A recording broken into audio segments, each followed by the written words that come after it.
Teman, perkenalkan kami di sini dari kelompok 5 akan menjelaskan sedikit materi yang telah kami pelajari, yaitu tentang aggregative function. Sebelumnya perkenalkan, nama saya Jenny Joshua dan Jaya. Nah, di sini yang akan kita bahas itu ada 4 poin ya. Sintaksnya itu ada count, sum, aggregate, dan min. Nah, count ini untuk menghitung jumlah data, sum itu untuk menjumlahkan data, aggregate ini untuk mencari rata-rata dari sebuah data, max dan min itu max-nya untuk mencari nilai data tertinggi dan min-nya untuk mencari nilai data terendah. Oke, next. Nah, sebelumnya apa sih itu aggregative function? Nah, aggregative function itu adalah fungsi dari sebuah SQL yang digunakan untuk mengelola banyak data untuk menjadi suatu nilai dan sebuah alat basis data untuk melakukan perhitungan pada beberapa basis data dan mengembalikan suatu nilai yang ringkas. Jadi, bukan menampilkan semua data satu persatu, tapi langsung diringkas jadi satu nilai. Jadi, aggregative function ini sebenarnya fungsi untuk mempersingkat kita dalam penulisan Excel ya, untuk membantu kita dalam menampilkan data itu biar lebih mudah kita baca. Next. Nah, yang pertama itu ada count untuk menghitung semua jumlah data. Nah, dari perbedaan atas dan bawah ini, yang pertama kita menggunakan count bintang. Ini kita tidak menuliskan fungsinya di dalam count-nya.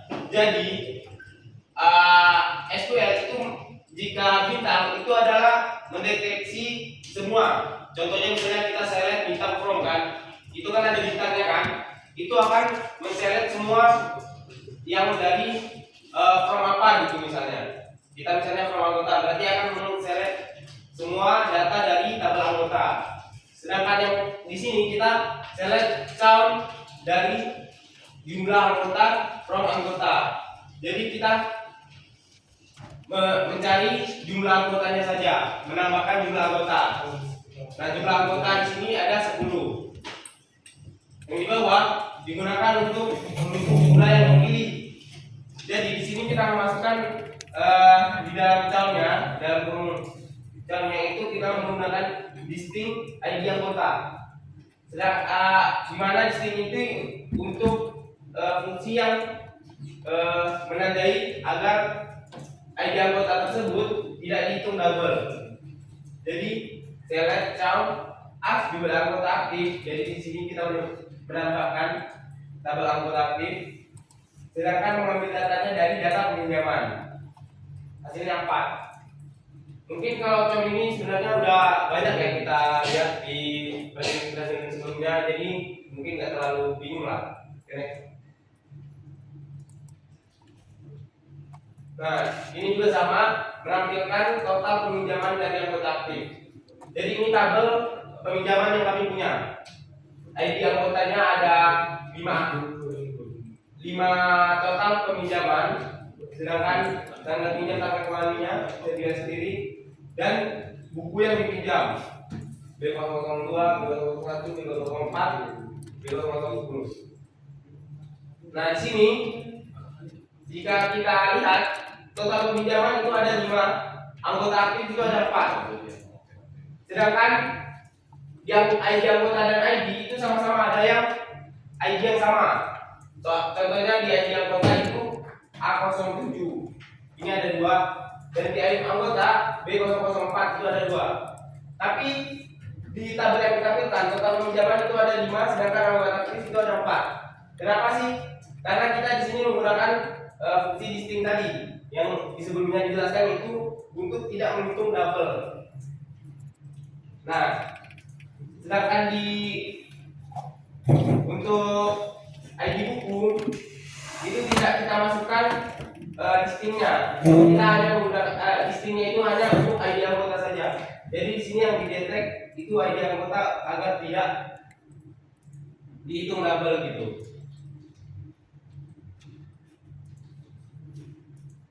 Berikutnya itu adalah buku yang sering dipinjam.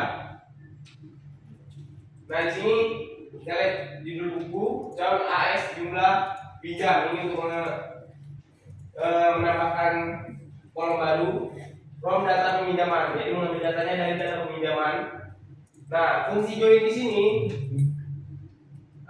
itu adalah data buku dan data peminjaman, ID buku dan ID buku di data peminjaman dan di data buku itu disatukan, disamakan. Karena memang sama kan, jika kita tidak menggabungkan ini, menjoinkan ini, itu akan SQL-nya error, tidak akan terdetek karena kita memiliki dua ID di sini. Padahal kita sudah membuat foreign key. Nah, kita mengelompokkannya berdasarkan judul buku. Hasilnya judul buku dan jumlah peminjamannya. Ayat cinta itu dipinjam 2 kali. Bumi Mas Indonesia, Lansar Pelangi dan itu Verso itu masing-masing sekali. Nah ini juga sama gitu. Cuma kita di sini berdasarkan ID buku. Jika kita lihat hasilnya sebenarnya sama ya, hanya beda di ID buku B004 dan di sini judul buku.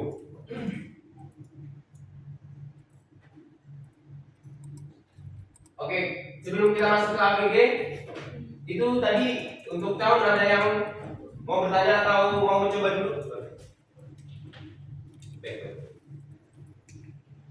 Ada yang mau mencoba? Kalau bisa silakan dicoba-coba dulu di SQL kalian masing-masing. Ya. Nah, materi berikutnya itu APG atau rata-rata.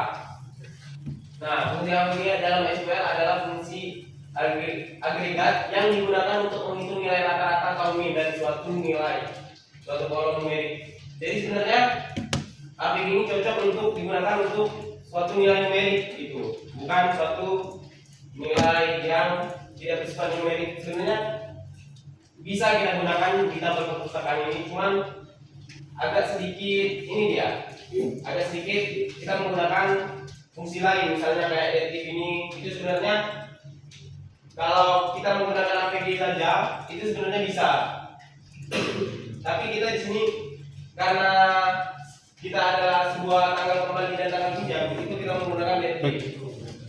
Kalau sintaksnya itu bisa dilihat di sini. Saya lihat APG detektif tanggal kembali, tanggal pinjam. Nah, detektif ini artinya untuk menghitung selisih antara tanggal kembali dan tanggal pinjam, gitu ya. Misalnya tanggal kembalinya itu tanggal 6, tanggal pinjamnya itu tanggal 5, berarti selisih 1 hari gitu kan. AS rata hari ini membuat tabel baru untuk fungsi yang kita buat itu rata hari dan mengambil datanya dari data peminjaman. Jadi di sini kita APG-nya itu menghitung semua rata-rata hari yang dipinjam. Tadi kan ada 4 peminjaman itu. Nah, dari 4 peminjaman itu rata-rata harinya didapatlah 1,4 hari. Jadi sehari lebih. Oke, next. Rata-rata lama peminjaman untuk setiap buku. Nah, di sini yang tadi itu kan rata-ratanya untuk semua buku nih. Kita mengambil semua datanya dari data peminjaman. Kita melihat rata-ratanya gitu semuanya. Sedangkan di sini kita ingin melihat jika itu setiap buku gitu, misalnya B001 rata-rata orang meminjam buku ini berapa lama sih? Nah, saya lihat ID buku APG sama detektif, kita mencari selisihnya antara tanggal kembali dan tanggal pinjam, membuat tanggal kolom baru rata hari, mengambil data dari peminjaman dan kita mengelompokkan dari ID buku. Nah, sebenarnya dari sintaks ini kita hanya mendapatkan grup by ID buku aja dari sintaks yang tadi sebelumnya. Itu karena kita ingin melihat dari ID buku. Misalnya kita ingin melihat dari judul buku, itu apa yang diubah? Ada yang tahu nggak? Misalnya ini kan dari ID buku. Kalau kita ingin melihat dari judul buku, apa yang kita ubah? Ya, grup dan select juga. Jadi select ini juga harus kita ubah karena kita mengambil datanya grup dari ID buku dan grupnya ini untuk mengelompokkannya. Grup itu untuk mengelompokkan. Oke, next. Nah, di sini, nah untuk apa yang tadi itu ada pertanyaan nggak? Atau ada yang sedikit bingung gitu sebelum kita masuk ke sintaks berikutnya itu adalah sum.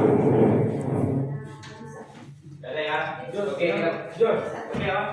Yang as apa itu? As rata hari. Oke, baik.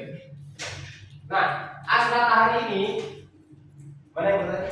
Ada as rata hari ini itu untuk membuat kolom. Jadi kan kita di sini nih, kita membuat rata-rata untuk tanggal kembali dan tanggal pinjam. Nah, ini ingin kita simpan di mana? Ingin kita simpan di kolom baru. Kita buat tabel baru. Tabel baru di kolom baru dari fungsi yang kita buat ini. Nah, ini aja yang kita lihat. Misalnya ini, nah, ini ingin kita simpan di mana nilai yang udah dicari di rata hari. Makanya ada rata hari. Sedangkan ID buku ini karena kita select by ID buku dan grup by ID buku. Paham? Oke, next. Nah, di sini kita masuk ke sum. Nah, di sini sum itu untuk menjumlahkan nilai. Yang tadi kan kita mencari selisihnya, rata-ratanya. Rata-rata dari suatu nilai atau numerik. Fungsi agregasi yang digunakan untuk menghitung total jumlah nilai dari suatu kolom berjumlah numerik angka. Nah, sum ini sangat berguna untuk misalnya kita ada database total penjualan, pendapatan atau jumlah stok dari tabel. Nah, ini sebenarnya memang sum ini digunakan untuk kita menjumlahkan suatu nilai yang bersifat numerik. Yang lebih baiknya itu tentang soal stok, penjualan, itu lebih cocok untuk digunakan di sintaks ini. Tapi kita akan coba mengimplementasikannya di database perpustakaan yang kita punya. Nah, di sini kita menggunakan kode select ID buku. Kita memilih ID buku sum dative. Nah, dative ini untuk menghitung selisihnya, selisih tanggal kembali dan dari tanggal kembali dan tanggal pinjam. Dan as total hari. Nah, as total hari ini untuk membuat kolomnya ya, kolom baru. Dan kita mengambil data from dari data peminjaman. Dan kita mengelompokkannya dari ID buku. Nah, dari yang kita dapat ID buku total hari B001. Jadi total harinya itu ada 2. B002 itu ada 2, B004. Nah, kalau kita lihat dari kolom tadi coba ini. Jika kita lihat di tabel peminjaman itu B002 ada 2 ya. Tapi kedeteknya coba back ke PPT. Nah, B002 itu 2. Karena selisih yang didapat di sini 6, ini kan tanggalnya ini. Tanggal 5, tanggal 6 itu sehari. Tanggal 7, tanggal 6 itu sehari. Nah, fungsi kami itu untuk menjumlahkannya. Misal ada yang sama gitu, misal contoh kasusnya segini, ada yang sama, itu dijumlahkan, jadi dapatlah 2. Satu hari ditambah 1 hari itu jadi 2. Oke. Nah, itu ya. Kalau kalian bingung gitu algoritmanya bagaimana sih bisa dapat angka-angka ini, kurang lebih kayak tadi. Jadi kita cari tanggal selisihnya dulu, baru dijumlahkan jika ada data yang sama. Sedangkan yang APG tadi itu kan sama pakai dative juga, tapi kita bukan menjumlahkannya, tapi mencari rata-ratanya. Kalau rata-rata itu kan kita bagi berarti ya. Nah, oke, paham ya? Di sini next. Nah, ini poin-poin penting fungsi di sum SQL. Seperti yang saya bilang tadi ya, sebenarnya fungsi sum, AVG dan count itu cocoknya itu sebenarnya semuanya sih, agregative function itu semuanya cocoknya itu untuk numerik karena dia memang untuk mengelompokkan nilai suatu data numerik yang benar, seperti integer, float, desimal, dan lain-lain gitu ya. Nah, yang kedua bekerja pada baris untuk menghasilkan nilai yang ringkas gitu. Jadi sebenarnya agregative function atau SunDSQL ini sebenarnya itu untuk mempermudah kita membacanya tanpa kita lihat. Misalnya kita ingin melihat suatu data stok buku tadi ya, itu kan ada berurutan tuh. Sebenarnya bisa kita bikin urutan. Tapi kalau kita ingin mencari nilai terbesarnya, gak mungkin dong kita lihat satu-satu, jaring mata kita. Jadi makanya kita menggunakan fungsi ini. Yang ketiga itu, ini kegunaannya itu mengabaikan nol gitu. Jika ada contohnya stok buku yang sudah habis gitu kan, akan nol kan, atau kosong, maka itu tidak akan ditampilkan gitu, tidak akan disebut atau dihitung. Oke, next. Nah, contohnya ini untuk total stok. Tadi kan total stok buku ini sebenarnya sudah ada ya. Kalau kita lihat di lembaga. Jadi fungsi max dan min pada SQL digunakan untuk mengambil nilai tertinggi atau terendah dari kolom tertentu dalam suatu set data. Kedua, fungsi ini sering digunakan dalam analisis data untuk menentukan batas atas atau batas bawah harga, tanggal atau nilai lainnya. Nah, max ini berfungsi untuk mencari nilai tertinggi atau terbanyak, dan min ini untuk yang terendah. Nah, seperti contoh di sini, kami mempunyai stok terbanyak itu 8 di data buku. Select max stok as stok terbanyak untuk membuat tabel stok terbanyak ini. Dari data buku di sini kami memiliki 8 stok terbanyak.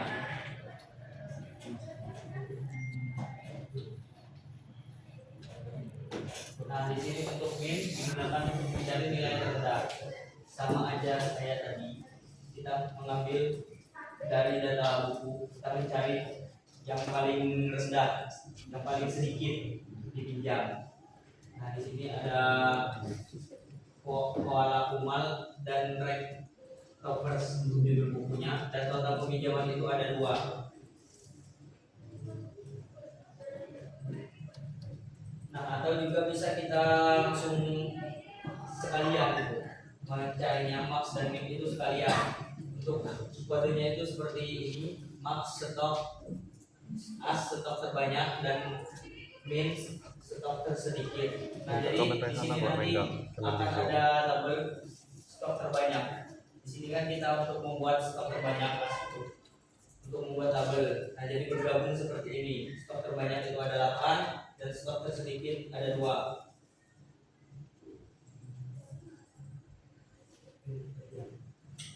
Oke. Dari yang kami presentasikan dan menjelaskan tadi, mungkin ada yang kurang atau mau bertanya, atau yang belum paham atau mengerti lah, boleh ditanyakan sebelum kita masuk ke latihan soal, atau sekilas mengingat kembali gitu apa yang kami jelaskan. Gak ada yang mau bertanya? Kami ada sedikit soal di sini, latihan untuk mengingat gitu ya. Nah, ini dikerjakan dulu di situ agar tidak bingung nanti di depan.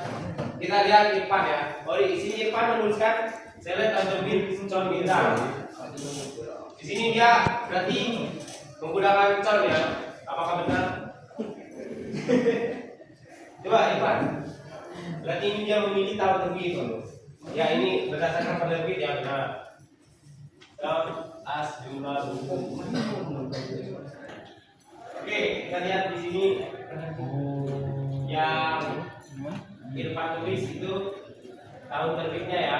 Jadi dia mengelompokkannya berdasarkan tahun terbit.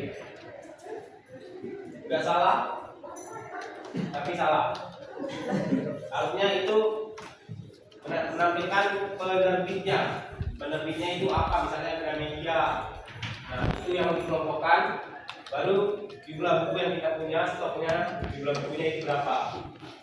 Ya, jumlah buku ini kita mengambil dari stok ya, karena itu banyaknya buku.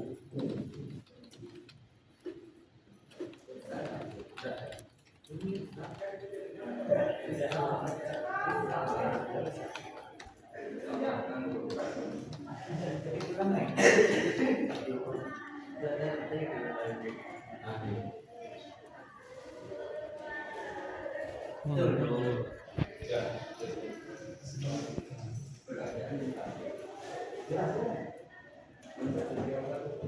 Kenapa?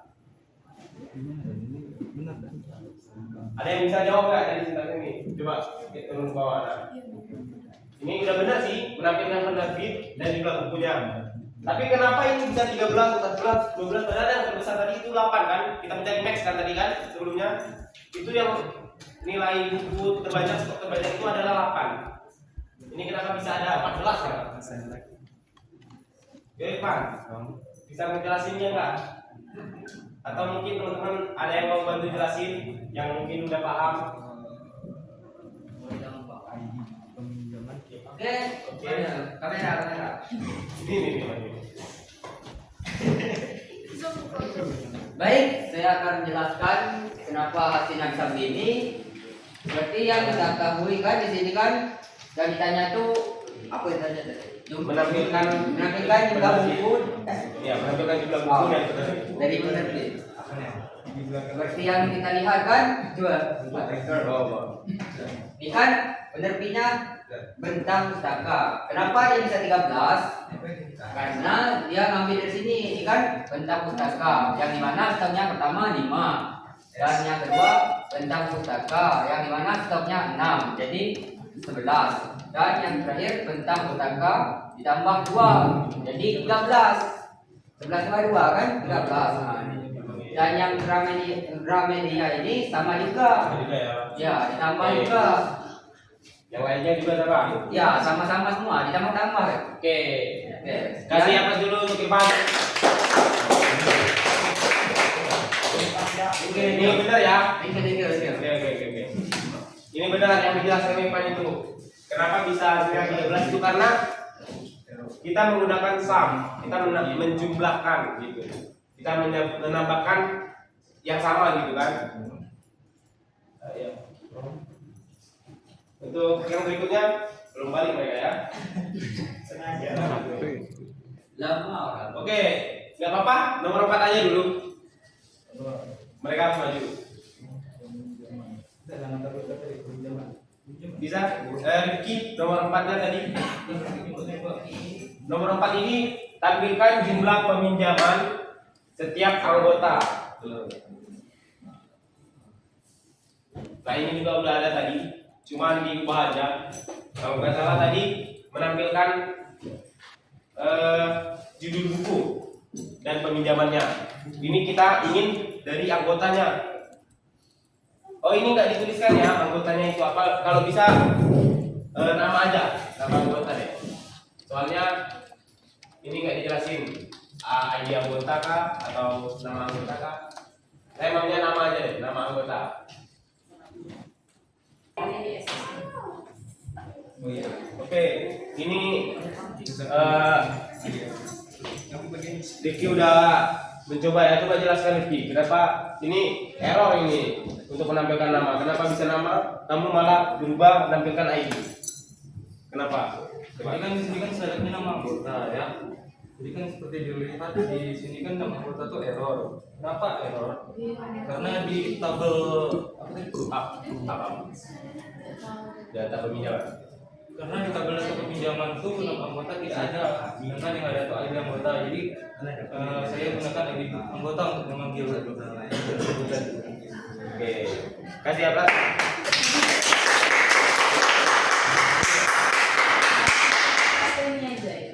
Ambil nama itu benar kayak yang Rifki bilang, karena kita mengambil data ini, mengambil select nama anggota dan calon untuk membuat jumlah pinjam, itu kita mengambilnya dari data peminjaman, from data peminjaman. Sedangkan di tabel data peminjaman tadi yang menjelaskan nama anggota ini nggak ada. Yang ada itu ID anggota, karena yang di data peminjaman yang terdata itu bukan nama tapi ID-nya yang didata. Karena uniknya kan ID, jadi ID yang didata, yang disimpan gitu di data peminjaman. Makanya untuk nama itu nggak bisa karena makanya error gitu. Yang bisa itu ID. Oke. Soal nomor 2 dan 3 kan belum ada yang maju. Yang 2 tadi Siti Zakia. Boleh Siti Zakia untuk maju.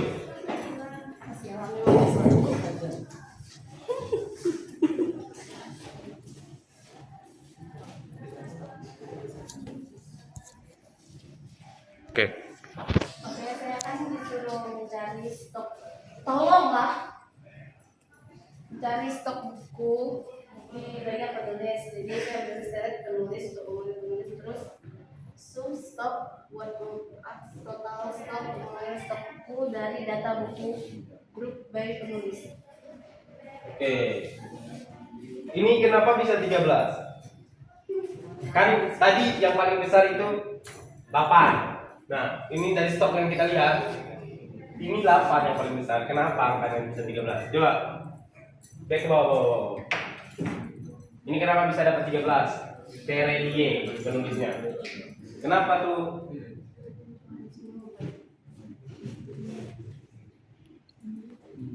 Ini penulisnya.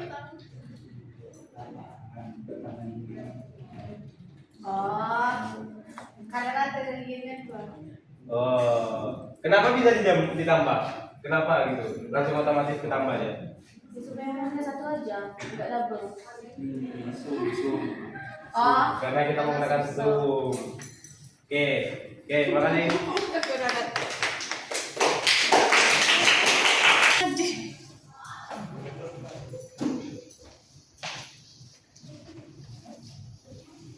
Silakan Laura jelaskan bagaimana.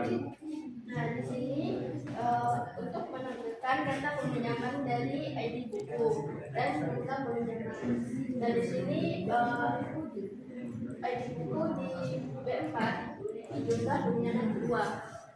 Berapa? Coba.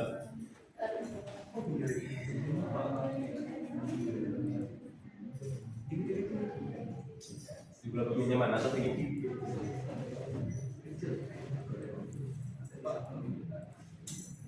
Karena di ID buku tersebut ini berempatnya ada 2. Terima kasih Laura.